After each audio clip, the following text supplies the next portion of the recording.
Now, one of the big pros that I hear people speak about when it comes to protective styling is that protective styling helps your hair grow. Girl, what are you talking about? What you saying? Protective styles help your hair grow? No, they don't.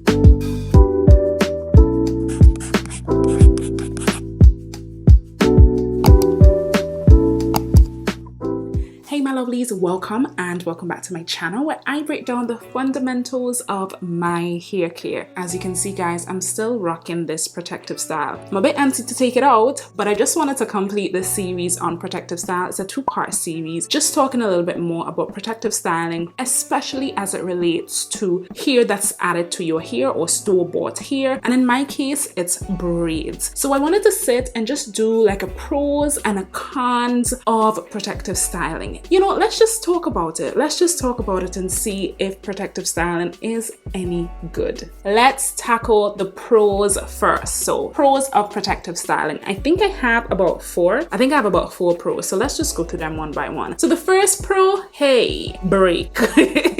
Like I feel so good to having these braids because my hair is getting a needed break. Like it's so good to wake up in the morning and not have to comb my hair. The only thing I have to do is probably swoop my edges just a little bit, but it's so easy, it's so flexible, and I'm happy that I have these braids in because guess what, my hair is getting very minimal manipulation, and of course limited or minimal manipulation equal limited or minimum breakage. But we're hoping that when we do take them out that our hair is just not reacting negatively. But one of the major pros of protective styling is that your hair gets a break from you. I feel as though sometimes we love to put our hands in our hair, right? Sometimes our hair looks okay, but we're so tempted to go in with a comb, with a brush, and of course all of that manipulation can result in breakage. My hair is also getting a break on wash day. You guys know wash days for me are somewhat of a challenge because of the textures in my hair, and I've had these in for 3 weeks. 3 weeks of not washing my hair feels really good, and I feel good at that as well because it's minimal breakage for me. Most times when your hair is in a protective style as well, not only do you get a break, but your hair to some extent retains a lot more moisture. When your hair is in plaited hairstyles, it sort of helps to lock in the moisture a little bit more, and it's the same principle of when you moisturize and seal that you twist or you braid your hair after just to ensure that it retains that moisture. But generally when your hair is placed on top of each other, so the hair strands are placed one on top of each other, it tends to lock in the moisture a little bit more. So I'm hoping that from me moisturizing and sealing my hair in these braids that it does help to retain some moisture. Now, one of the big pros that I hear people speak about when it comes to protective styling is that protective styling helps your hair grow. Girl, what are you talking about? What you saying? Protective styles help your hair grow? No, they don't. Protective styles do not grow your hair, and they do not help your hair to grow. Protective styling, if anything, helps you to retain length. Because of minimal manipulation, you're getting minimal breakage, and so you're not seeing as much split ends. Now, I know for me particularly, when I do protective style, especially in braids, when I do go to relax my hair, oh my gosh, it's like a head full of hair. My hair appears thicker, my hair is longer, and I think that's a general benefit or one of the overarching benefits of protective hairstyling. You retain your volume and you retain the integrity of your ends. Hopefully you're going into this with decent looking ends, right? Because if you're going into this with crappy ends, please don't expect a miracle when you take these out. Now, one of the other benefits that I don't really hear a lot of people speak about is the versatility aspect. And let me not just say versatility, but the way that protective hairstyling makes you feel. Now, for me having in these braids, babes, you can't tell me nothing. You can't tell me nothing. I feel hot. I feel like a new person, like honestly, because I'm not accustomed to seeing myself in braids. So every time I braid my hair and I look in the mirror, I put on my outfit, I feel like a totally different person. I feel, is it bad? Like I feel sexy. When I look at myself, I don't generally get sexy, but I feel good being able to switch up my hairstyle and look a bit different. You know, when you're wearing relaxed hair and your hair is back in a bun every single day, you look the same. You look exactly the same. It's like identical you from Sunday Monday to Saturday. Like, come on, we want to look different, and protective styling provides you the opportunity to look different. I don't know if you guys have seen, I think it's a TikTok. Yeah, it's a TikTok where this woman was like, oh, my husband says he wants a woman to look different, and she puts on all sort of different hairstyles and all these different hairstyles. My girl looks different in every single video, and I'm just like, yeah, that is what protective styling does. It gives you so much versatility. You don't look the same, and so your self-confidence, your self-esteem is enhanced just a little bit because you look different. Now, the last pro that I have on my list is the fact that protective styling is convenient. It's very convenient and it saves time. As I said, getting up in the mornings and not having to do much to your hair, coming home in the evenings and not having to do much to your hair, on the weekends, not having to do much to your hair. Oh my gosh, do you know how easy it is for me to get up and just go? Like, I don't have to worry about my hair. Someone could just easily come and say, hey, Dena, let's go out, and I don't have to sit and think, do I have to wash my hair? Do I have to put on some moisturizer? Do I have to? Nothing. You get up and you go. That is what I love about protective hairstyling. I mean, come on, we are moisturizing and sealing underneath all of this, but at the same time, it's not as taxing, you know, it's not as taxing. So anyways, guys, let's get into the cons of protective hairstyling. So we ended on convenience. We're gonna start on convenience for the first con. Based on the hairstyle that you are putting in, girl, it takes time.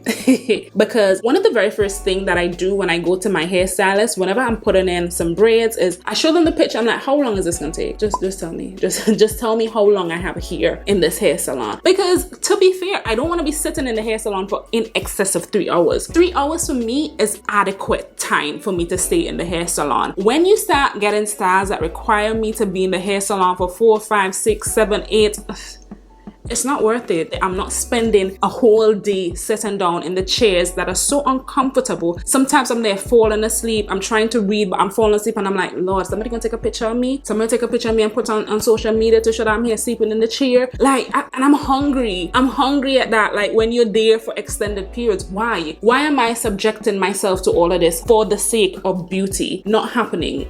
Not happening. And on top of that, it costs money. So the longer you stay there, the more expensive it is. And to be fair, for those people who are living in the US and you're paying $200-300 for a hairstyle, babes, could never be me.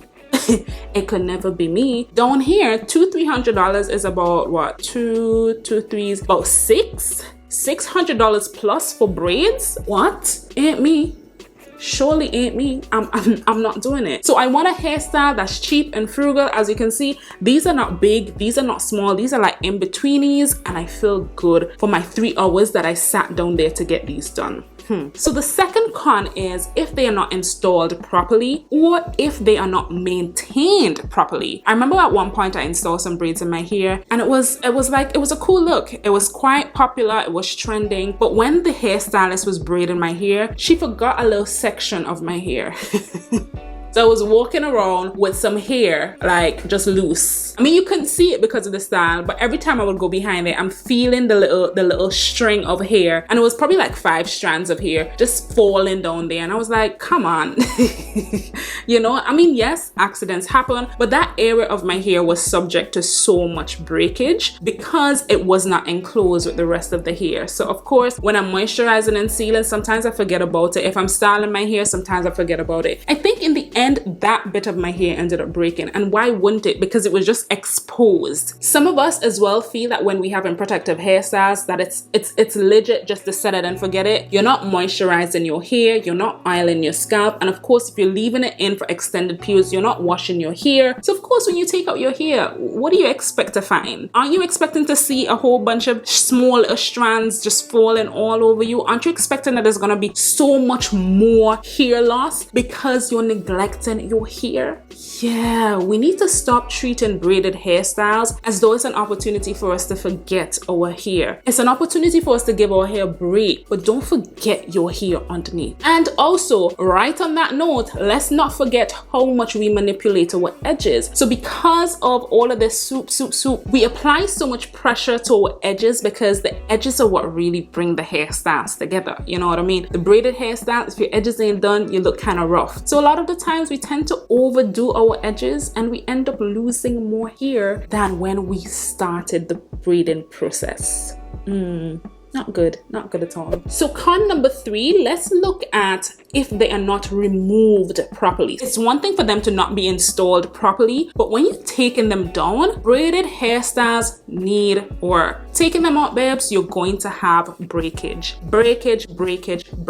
It's always advisable to have like a bottle of water mixed with some little conditioner or leave-in conditioner when you're taking out your braids, because your hair can be dry and you don't want to be detangling on dry hair, especially after 3 to 4 weeks of leaving in your braids. So always have a little handy dandy bottle there to help the process. Story time. I remember one of the first times I put in braids and my hair was so tight. It was so tight I couldn't leave in the braids for a whole week. I had to take them out, and believe me, they were tiny and they took a while. So here I'm telling my mom, hey, take out my hair, help me take out my hair, please. Do you know this woman? And it was colorful braids. This woman ended up cutting off my hair while chopping off the ends. When I'm done, one side of my hair is long, other side of my hair is short, and I had to go to the hair salon and just do a shortcut altogether. You have to be mindful when taking out your braids, knowing where to clip. So that's why I love putting in, you know, colored braids, because it does help you to distinguish your natural hair from the braids. For those of you who install weaves as well, when you're cutting out the thread, you kind of have to be careful. When you have on wigs and you're removing it from around your edges, you have to be careful about that as well. My little headband wig that I love so much, I have to be careful taking that out because the clips in there are so sharp and can snag on your hair very easily. To be fair, I think I took out the clips. Because they were just too sharp on my hair. Now, another con that a lot of people don't talk about as much is that protective hairstyles can be addictive. Do you know that there are people out there, they don't take out their hair properly, their hair is not installed properly, they don't give themselves enough time in between changing protective hairstyles, and so at the end of it, they have no edges. You don't have any edges, but yet you're still so addicted to the styles that you want to put it in. So in that case, you're making the situation a lot worse, but you can't help yourself. You don't want to walk around showing your scalp, right? It's straight and simple. You don't want to walk around showing your baldness around your edges. So what do? You install more protective hairstyles. But installing more protective hairstyles is only going to result in your hairline getting worse. Black people, it's a cycle. It's an addictive cycle that I think we need to sort of know when to step back. When our hair doesn't look good, we need to find a way to step back and say, let me take a break. Just take a break. Get back your edges. So as with everything, we know that there are pros and there are cons. You have to be mindful. I'm so anxious to take out these braids, and I'm going to be so cautious because I don't want these cons. I don't want these cons that we just talked about. So I'm going to be extra cautious when taking out these braids. But yeah, that's today's video, guys. So yeah, if you haven't yet already, hit the subscribe button, like this video, share this video with a friend, girl. And tell a friend to stop over on my channel where I try to upload videos almost every single Sunday. So until next week Sunday, guys, bye, take care.